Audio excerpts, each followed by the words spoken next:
addicted to sleeping with my blow dryer. I don't want anybody telling me that I can't use it. Blow dryer had just attacked me that night. When I see scars on her arms, that's a problem. People will tell me all the time, I don't have to feel. I don't want it to ruin me anymore. I love eating toilet paper.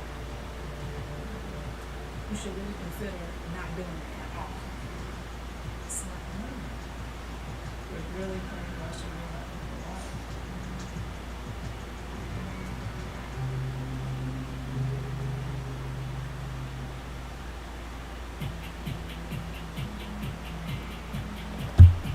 My name's Lori. I'm 31 years old. I live in Austin, Texas.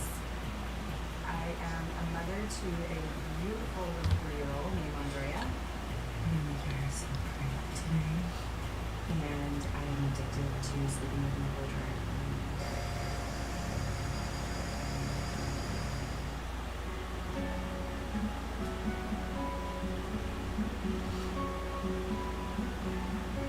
I was 8 years old when the first time I remember sleeping with a blow dryer. I used to share a bed with my older sister Tommy, and she one night turned on this blow dryer, and the sound of it, the warmth of it, just instantly put me to sleep. And from that night forward, I was hooked. Typically, my nightly routine would just be to get up underneath my covers, turn on my blow dryer on low, and just curl up next to it, feel it on my hands. If I'm cold, I put it on my feet, and then I'm zoned into the sound. Very often, people who are addicted, whether it's to alcohol, drugs, or to behaviors, they often do it to soothe themselves.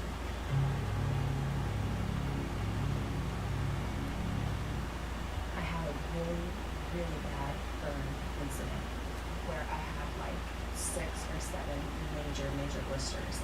And I woke up and it was just like, blow dryer had just attacked me that night. When I see scars on her arms and scars on her chest and whatnot, that's a problem.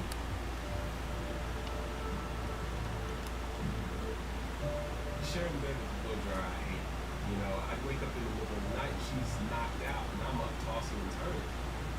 Either you come over to my side of the bed where I'm cuddling with my blow dryer, or else, you know, we won't cuddle at all. I took some video of her when she was pregnant. I caught her right in the act, sleeping with it.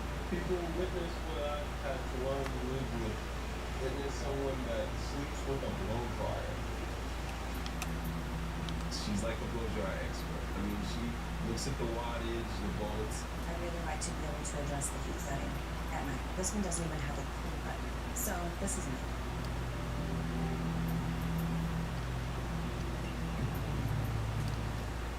When we were sharing a room, she definitely had to have it.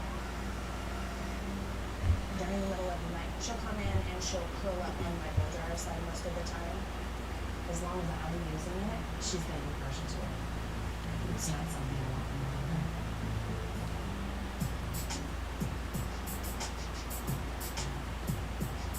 My name is Keisha. I'm 34 years old and I live right outside Chicago. And I love eating toilet paper. I started eating toilet paper probably in the 6th grade. At the time I went to go move with my grandmother and my auntie, leaving my mom and my brother and sister. It could have been stressful enough or even traumatizing enough for me to start again. This is a time of normal development. Girls are needing to find entertainment at the same time needing to have somebody to go back to for nurture. So the disruption there, reaction can be very emotional. Every time we see Keisha, she would have tissue in her hand, and she would try to hide it behind her back. And if you tried to take it from her, she'd get upset. I've never been able to understand why she had tissue. And I never knew. I think I crave it because I love the way the toilet paper feels on my tongue, how it dissolves when it hits my tongue.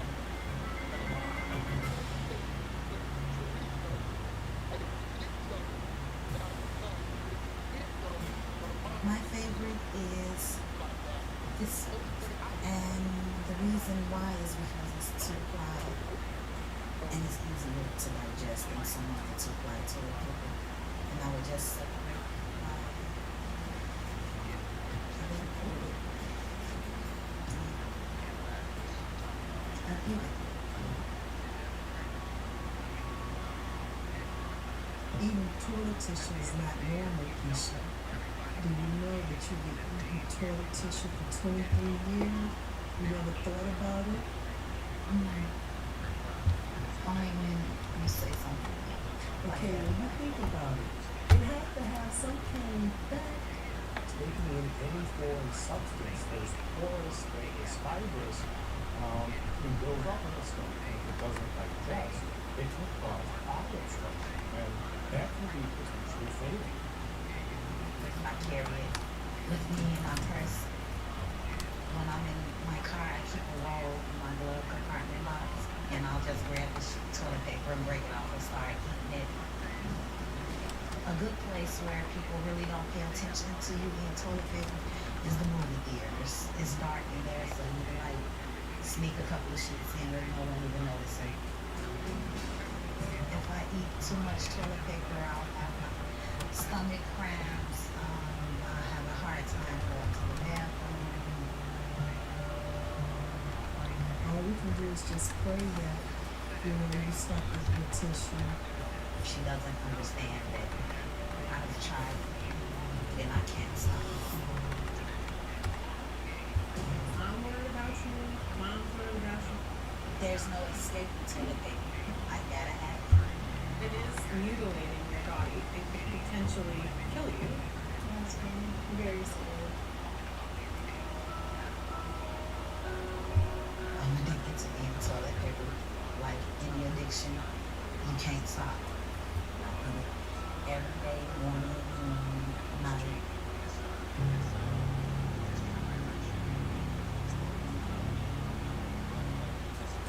Today I'm here at the coffee shop to meet my sister Jennifer. She's trying to convince me to stop eating toilet paper, so I'll see how it goes. When was the first time you ever started eating tissue? Anyway. I really don't remember.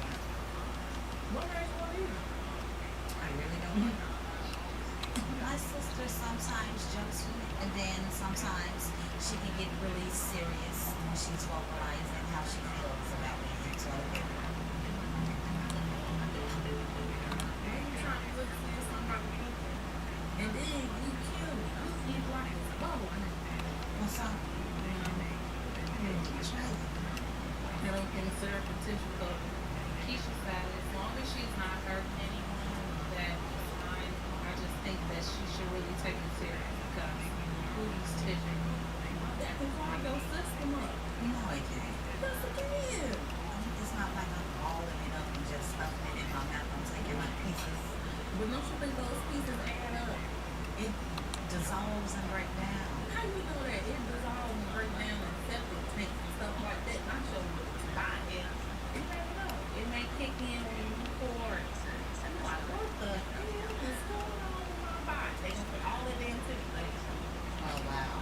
yeah. I'm worried about you. Mom's worried about you. The kids worried about you. I know it's gonna be hard for you to just stop. You should really consider not doing it. I really do want to stop, but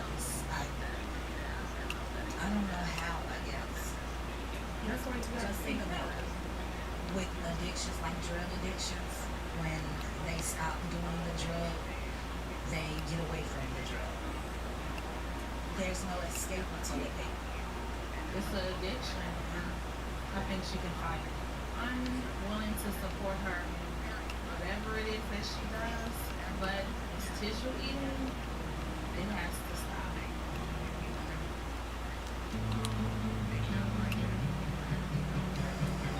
The blow dryer has become a hard thing. I am very addicted to the heat and the smell. So it's been 24 years now.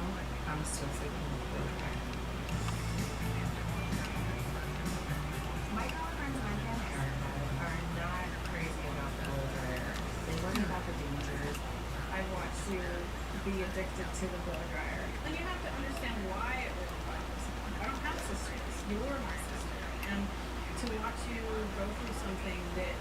is mutilating your body and can potentially kill you. That's very scary. Lori's had burns over the years. That's the part that bothers me so much about the whole blow dryer thing is because it is hurting her physically. It was an addiction. I mean, even though it seems kind of silly to us in the outside world, it's something that you've had to have for so long. It is an addiction when you see it taken seriously. Why is it that you have this addiction? What is it that comforts you and what do you need that for? And maybe There's a lot of things involved. calm yourself and sleep soundly and It's psychological, it's physical, it's mental. When I do think about the long-term effects of it, that does concern me. I don't want to be 65 or 70 and still whipping out my blow dryer at night. It is weird. Desire to be free of any kind of addiction. And you're too beautiful to have things like this. Bitch. Fuck. I'm just ready to break free of this addiction, this strange behavior. I don't want any more burns. I don't want any more fire hazards or refrigerator. I'm really happy that you're seeing it for what it is. That it is a weird addiction, and it is an addiction. Okay, so what's gonna happen from here? Are you going through some counseling or something? I'm not gonna go check that out. See what they can do for what whatever is determined, we're gonna be here for you to make sure that it's not gonna be an issue anymore because we know that you really do want to quit, and that's the first step. So Lori, I hope that with all of this, she can see what has caused this addiction, and not only can she stop using the blow dryer, but she can really see what is at the root of this addiction. It does sound like it has addictive qualities to it. It's just part of it. I don't want to go without it. One of the classic symptoms of addiction is denial and minimization. I don't think it's a problem. I don't think Really? anything can happen. I am addicted to sleeping with my blow dryer. When I think about quitting the blow dryer, it's a very uncomfortable feeling. I'm here at the therapist's office. I'm excited, I'm curious, a little apprehensive. So, tell me what brings you here to talk to me today. I have been battling a different kind of behavior. I sleep with my blow dryer on at night next to me, and it helps me go to sleep. That's kind of why I'm here to talk to you. I am a little selfish with my blow dryer. I don't want anybody telling me that I can't use it. It's just part of me. I don't want to go without it. When you're talking about this, it does sound like it has addictive qualities to it. I think any addict that I've ever, or alcoholic that I've ever asked, why do you use? What do you get from it? People will tell me all the time, I don't have to feel it. There is a numbing that does happen when I turn it on because I kind of zone everything out. So tell me, if you were to think about not using a blow dryer to sleep, what kind of feelings come up for you? Uneasy, uncomfortable, a little anxious. Anytime we've used something to cope with life as a tool to escape, the thought of giving it up is like cutting off my right hand or right arm. It is unnerving. I tried to quit before, but I don't know that I ever really did 100%. Do you think you're at the point in your life where you want to give it 100%? Yeah, I don't want it to control me anymore. I love eating toilet paper. You're not supposed to eat toilet paper. You're supposed to eat food, but I eat toilet paper as well. Today I'm here to see Dr. Dennis, the psychiatrist, so she can give me a little insight about me eating toilet paper. I still don't think that there's anything wrong with it. How long have you been eating toilet paper? For as long as I can remember, like 23 years, probably longer. How old are you now? I'm 34. I don't think it's a problem. I don't think Really? anything can happen. One of the classic symptoms of addiction is denial and minimization. Taught her so it's no big deal. Everybody for you as I can handle it. If your intestines rupture inside of your abdomen, that could be fatal and could be fatal pretty quickly. And as a medical professional, I can tell you that you're putting your body at risk and really playing Russian roulette with your life. My mom says my inside's gonna bust, so I guess that's what she means. Is there any warning before that happens? Not a whole lot. Not a whole lot. What do you think about that? That's scary. It definitely gives me something to think about. Can you imagine your life without it? Well, to the bit. Yeah. No, because it's always gonna be there. You know, for people who are alcoholics, when they leave residential treatment in summer and fall, we recommend that they're eating no alcohol. But you can't do that until every Yes, you can. What are you gonna use? There are other sanitary wipes besides toilet paper. Microwaves. You know, there are ways to have your house be toilet paper free. When I was talking with Keisha, it seemed as if there was a wall between us that she was not willing to let down. That's not uncommon the first time a patient meets a doctor. You're picking up a gun that has one bullet in it in many chambers and pulling the trigger. You feel fine when you pull the trigger and the bullet doesn't come out. One day, when I pull it, I'm not just gonna be so lucky. Makes me sad. It's a lot of tissue that I've been eating for like so long.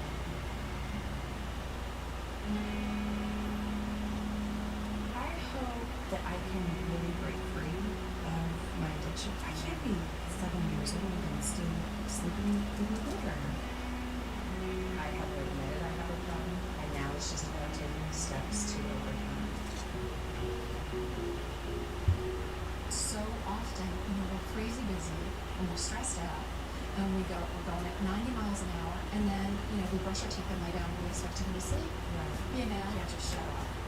I'd like to see you learn some of this deep breathing techniques so that your brain starts slowing down and you start relaxing. And I'm all about meditation, prayer. Meditation will be good one for me. You know, put myself in a very peaceful state to be able to kind of slip right into sleep without feeling I need to drown out outside noises or to flow or things like that. One thing that's been really beneficial for some of my clients is to write a goodbye letter to their addiction. You're going to talk to your addiction about all the things it's done for you, why you loved it so much, but then you're also going to really talk about why you need to let it go now. Lori is out of denial, which is a major first step into getting into the road of recovery, but overcoming her addiction to this gives her knowledge that she's strong to do other things in her life, and that can be really empowering. Eating toilet paper for 23 years, I'm assuming that you could have had problems from doing it. When I try to stop, I continue to do it. I wake up and still do it the next day. People who have a predisposition to addiction and who are caught in the grips of it can't stop on their own. Even if they really, really want to, you're dependent on this behavior. I'll try to do that. I think therapy would be really important, both individually and in group, with other people who are struggling to let go of compulsive behaviors. I'm going to get to, and I want to stop soon. I'll try to stop. I'll go forth with effort. That's all. Maybe tomorrow.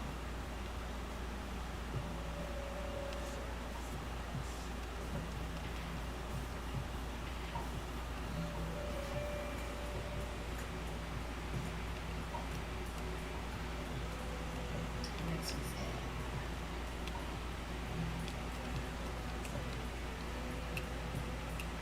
There's a lot of tissue that I've been eating for like so long. I didn't really realize how much it was. My next step is gonna be to stop eating tissue altogether. It don't hurt to try. I'll try.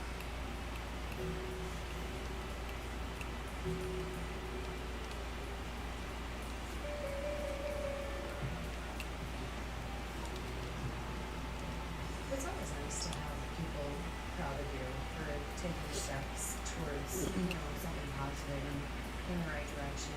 The first step is admitting you have a problem, and I'm gonna take steps to conquer it.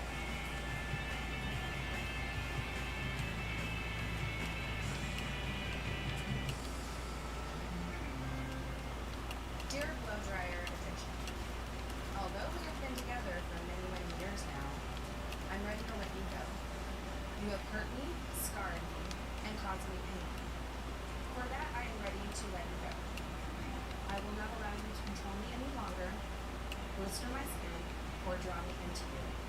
I will not remain a prisoner in my bed or in my life any longer. Farewell addiction, dependency, and blow dryer. You will be remembered.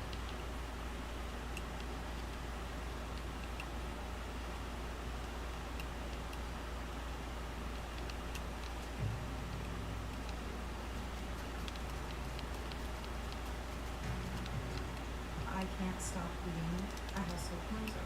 It would actually make my mouth water. Just in case. It's creepy, I know. This is probably one of the worst smells I've ever seen.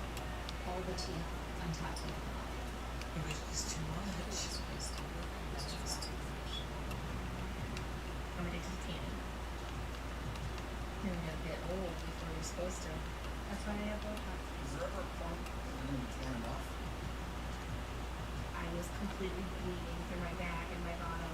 My skin actually broke apart. You may die from this.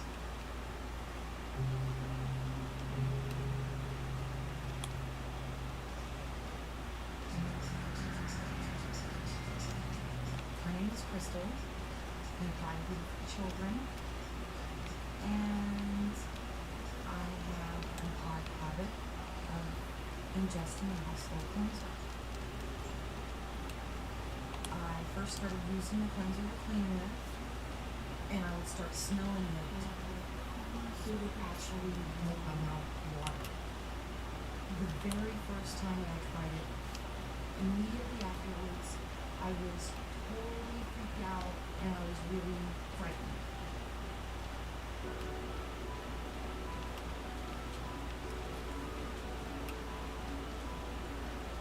I like the texture, kind of grainy. Sometimes it's kind of like having sand in your mouth. And I like the taste. It doesn't make you high. It doesn't give you a kick. I'm not sure what it is, but it satisfies something.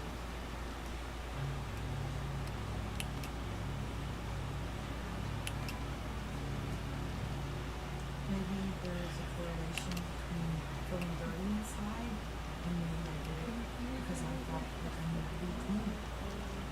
Is it something I've been trying to do to destroy myself and not take responsibility for it like somebody that just takes a belt and hangs themselves does? It's horrifying when I allow myself to think about it in terms like that.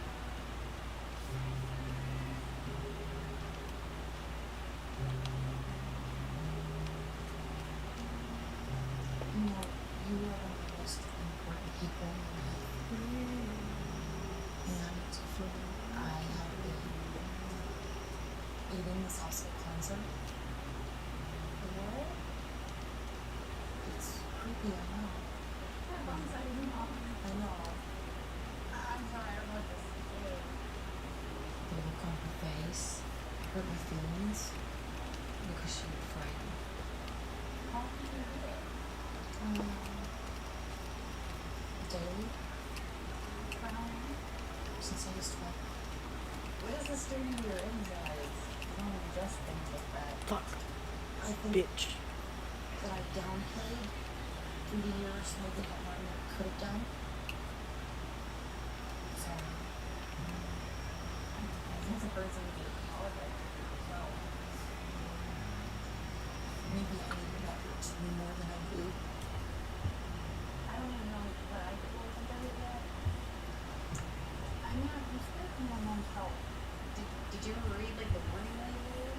Yes, I did. It actually says that if you ingest it, to drink a glass of water and call your physician. Maybe harmful, swallow or inhale. Wash hands after handling and before eating, drinking, chewing gum, using tobacco, or using the toilet. They don't want this anywhere. It's like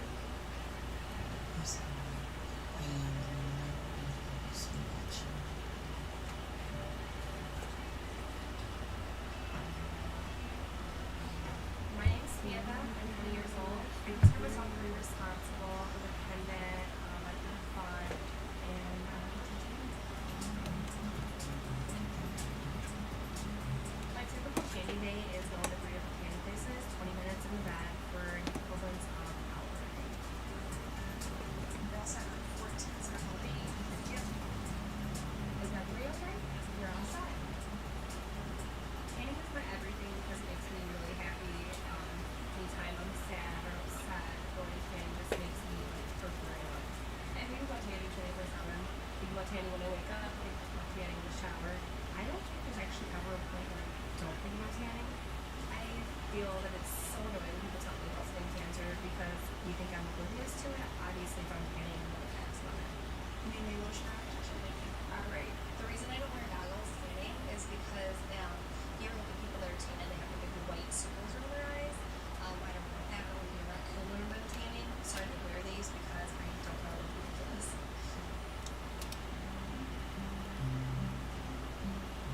My stepdad got me a tanning package, and from then on, I just love tanning. She caught on a lot more than I ever hoped she would. She would be the darkest kid in school with brothers. It's an obsession, addiction. I'm scared for Samantha's whole well-being.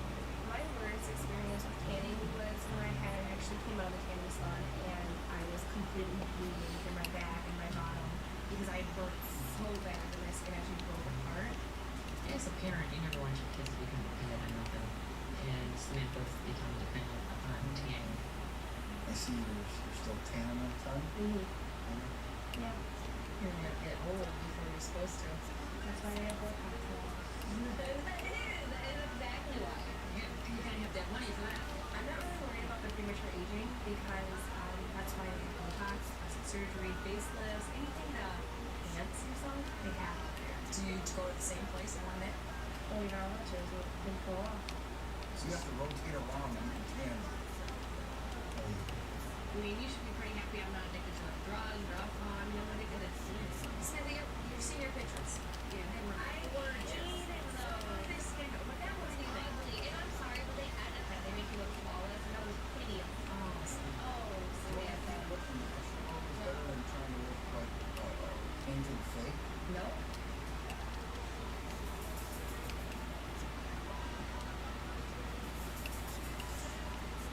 She'd be up there from 7, 8 o'clock in the morning till 4, 5 o'clock in the afternoon, just laying out. She gets out the vegetable oil. She gets on my trampoline. She's out at the deck or in the pool tanning. If I miss a day of tanning, I feel that I completely lost the love of tanning. I feel completely pale, that I'm not tan anymore. I feel kind of like sad about it because I will never miss a day again.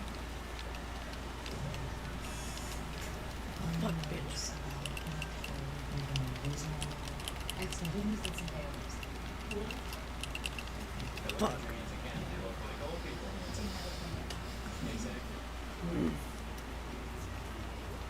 My name is Samantha. I'm 20 and I'm addicted to tanning.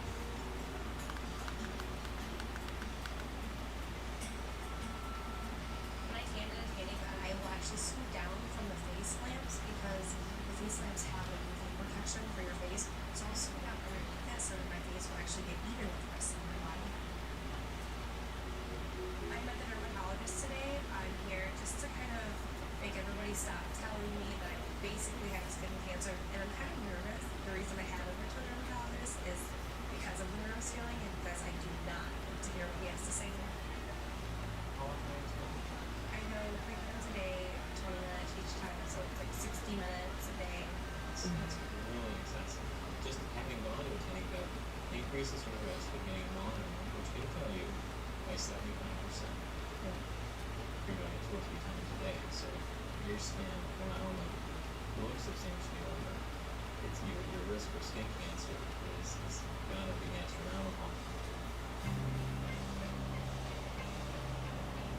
So from starting from your face, you've already developed signs of sun damage and also aging. I mean, you've got lines here on your eyes that are lines that people usually like get until their 40s. So then we come down to your hands. Now look at your hands again. They look Like both my hands, I know. they look like old people hands, exactly. We have it. Exactly. Those are signs of sun damage. You're giving this to yourself. You're actually very fortunate. I don't see any signs of skin cancer, which is great. But the risk of melanoma is still huge in someone like you. I'm pretty excited that the doctor didn't find any skin cancer, so now I can go home and tell people I told you so. Given Samantha's current behavior patterns, I think her future is pretty grim. I think she's absolutely will develop skin cancer at some point, and it may actually kill her. My name is Crystal, and I can't stop eating a household cleanser.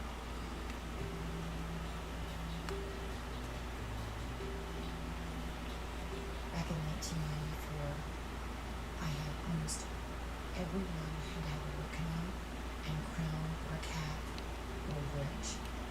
Above my eye teeth, these knots will come up that will have pus. It really concerns me because it's very dangerous. It can kill you.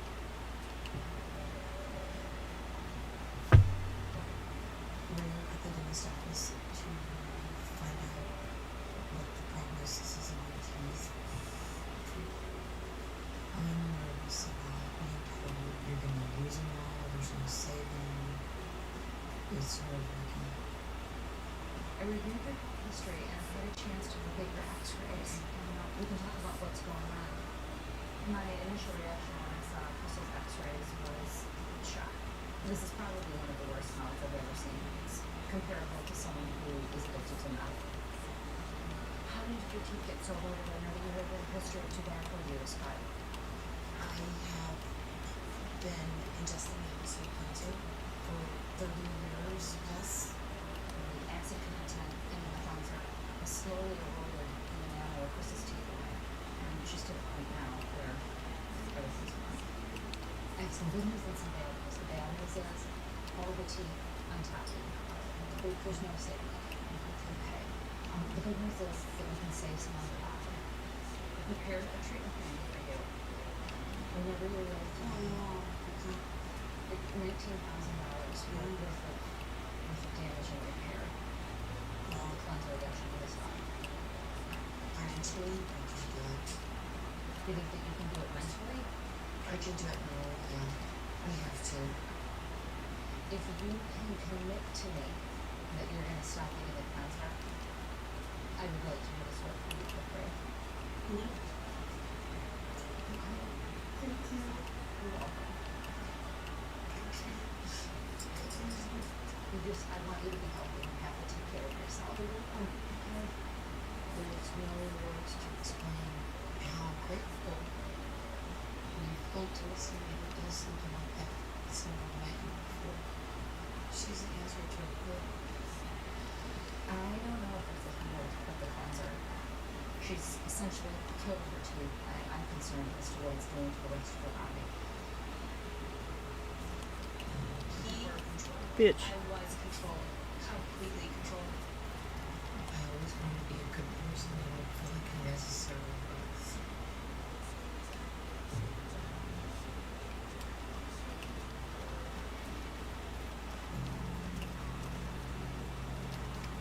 My name is Crystal, and I eat cleanser every day.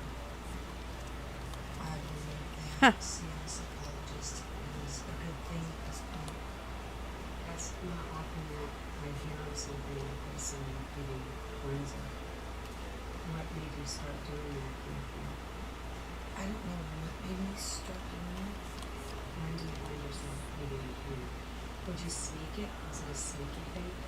Absolutely highly secretive. What else in the world was secret? Oh wow. I guess the biggest secret that I kept in my 30s was that I was molested. If you're a victim of sexual abuse, you don't feel. You go no. That's how you start. Doing things like chewing on cleaning makes you feel alive. I always wanted to be a good person. I don't feel like I necessarily was. Drink water now.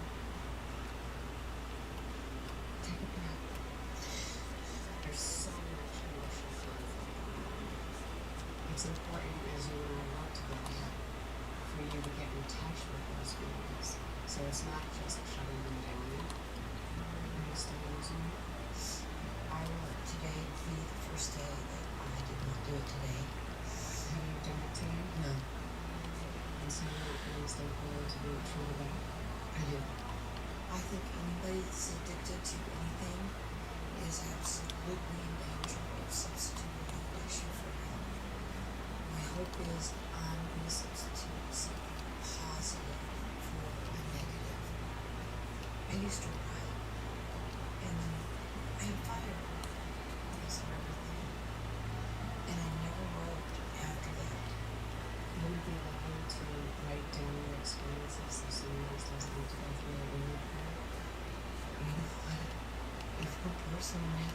What I want to hear people.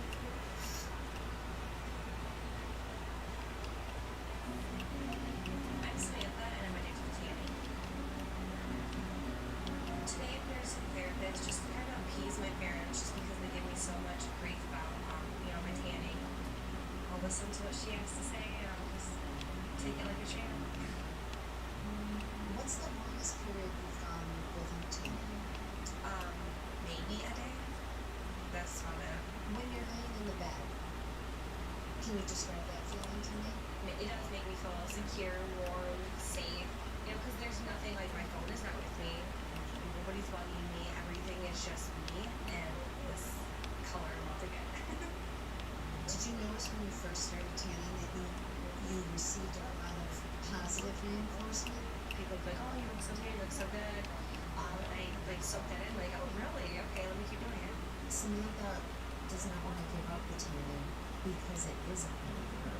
This is her identity. This is who Samantha is, a very tan individual. We want to find out what else Samantha is, because I'm sure she's a lot more than just a tan person. To me, it seems like the tanning is almost a mask, an hour of really what's going on inside. Did you ever get bullied when you were little? When I was 14, I got into a relationship, and he wasn't the ideal boyfriend. He was one that would tell you, you're ugly, you're fat, you're never going to find somebody. I was controlled, completely controlled, and I kind of believed that this was okay. Everything was okay. Fuck, bitch. That's not okay. Fuck. Just 5 breaths can take them from one place to someplace completely different. That's profound. When I'm done with tanning, if No, it's a real guy like that. I have an addictive personality. I smoke, drink coffee, need a household cleanser. So I think it's going to be a big change, but it's going to happen. I will teach you the relaxation, stress reduction technique. Okay. Just 5 breaths can take you from one place to someplace completely different. 5, 4, 3,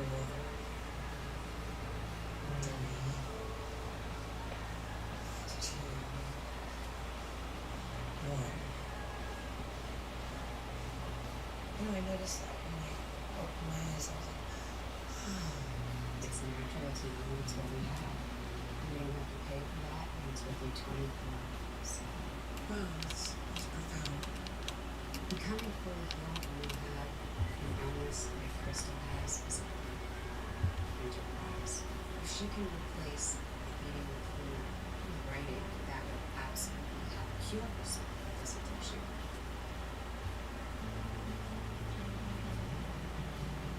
tanning is my everything. I enjoy tanning because it makes me feel confident and free.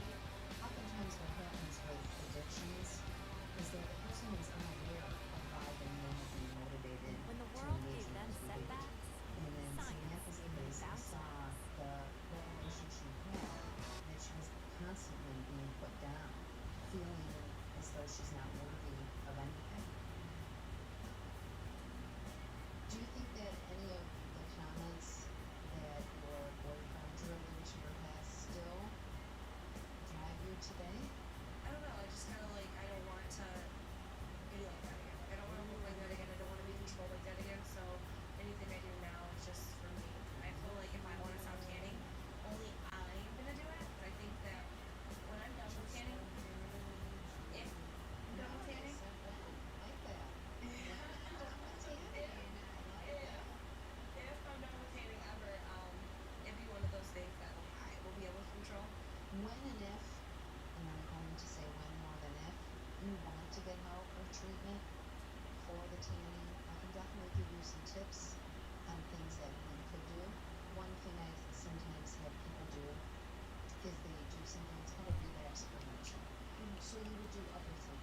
honestly say I used to do that, but don't do that anymore.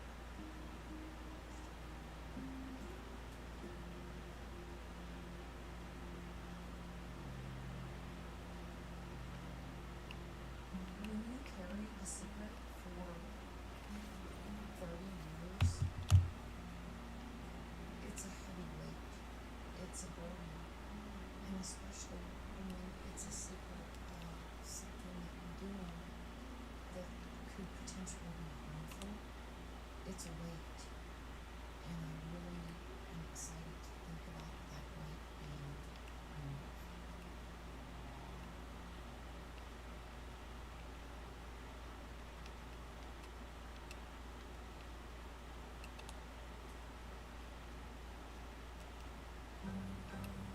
Hi, Marilyn. Thanks for being here. Hello, Liz. Margot. How are you? Susie. These obsessed collectors will stop at nothing to feed their obsessions. My entire life is dedicated to my mannequins. They'll fill every ounce of space, Believe I got 2 more mannequins. I want her so badly. I think if you be trained about spend every penny, I have spent $100,000 on mannequins. and endure painful rituals I have 35 carrots tattooed on my butt. I was eating so many carrots that my skin was turning orange. to fortify their collections. I actually have my mom's ashes in here. This is my crazy obsession.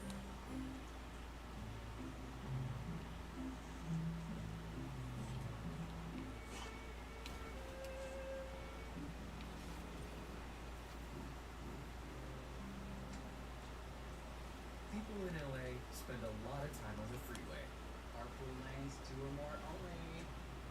and Chad Michael Morrison, a typical Los Angeles resident, always travels with an atypical companion, while the rest of the family waits at home. I have close to 300 mannequins. I want the largest mannequin collection in the world. My entire life at this point is dedicated to my mannequins. Mannequins don't talk back. They have no attitude except their pose. I'd rather sit in a room full of mannequins than have to deal with one annoying person. You know?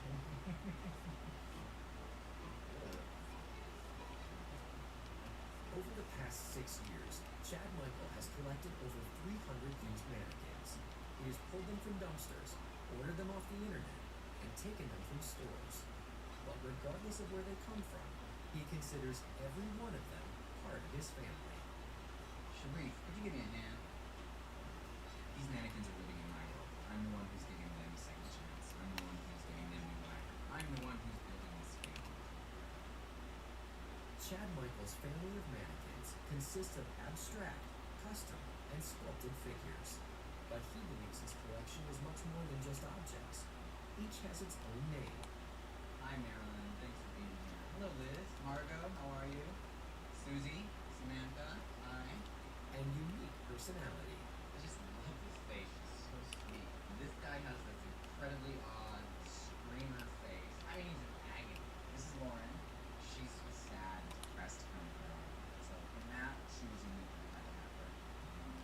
Happy or sad, standing, sitting, or lying, they totally fill his 2,400 square foot apartment. This used to be our television room. And we used to have a couch right here. And a beautiful chair and table and lamp there. Television was right there. And the coffee table was right here. Now it's filled with a bunch of mannequins. They are in every room and hallway, from the kitchen to the bedroom. I'm constantly moving around to find more space. So if I had more space for them, I could actually use more time in collecting and researching. And with every room completely filled, Chad Michael carefully stores over 100 more mannequins underground.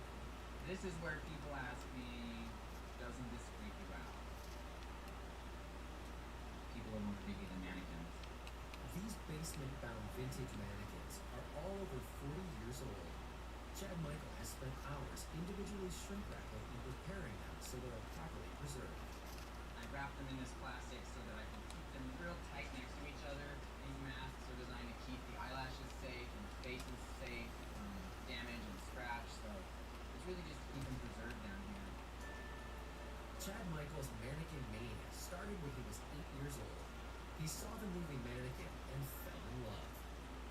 seen the film over 100 times. Aside from religiously watching the movie Mannequin as a kid, which I loved, I had no idea that I would end up surrounded by mannequins for the rest of my life. On dates. Both he and his living boyfriend Leo work from home, with Chad Michael spending 5 hours every day online researching and trying to purchase more mannequins.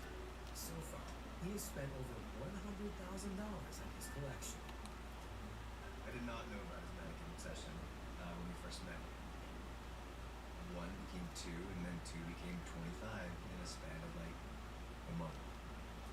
I mean, I shared my life, my space with 300 other fiberglass figures. I can't imagine Chad Michael without mannequins. I can't. I feel like mannequins are his life and his obsession.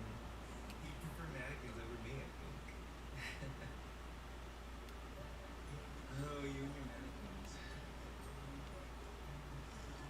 Chad Michael prides himself on the condition of his collection, so every man gate is treated to what he calls a preservation cleanse at least twice a month. Make sure you really get deep down back behind his ear, in the ear. He thinks everyone else who touches those mannequins cannot do it right. So he has to go ahead and explain himself to let you know that this is the way to do it. So, do you want to come inspect this mannequin? The reason why I'm asking is because it looks clean to me, but I don't know if this is what clean means to you. It's not that I'm jealous. I'm more of like, well, what about us taking a vacation? Every week seems like there's 2, 3 new mannequins in the house, and all of a sudden it's just like, oh, I got more mannequins. And it's just like, oh, well, great. Where are we going to put these mannequins? It encroaches onto our personal space.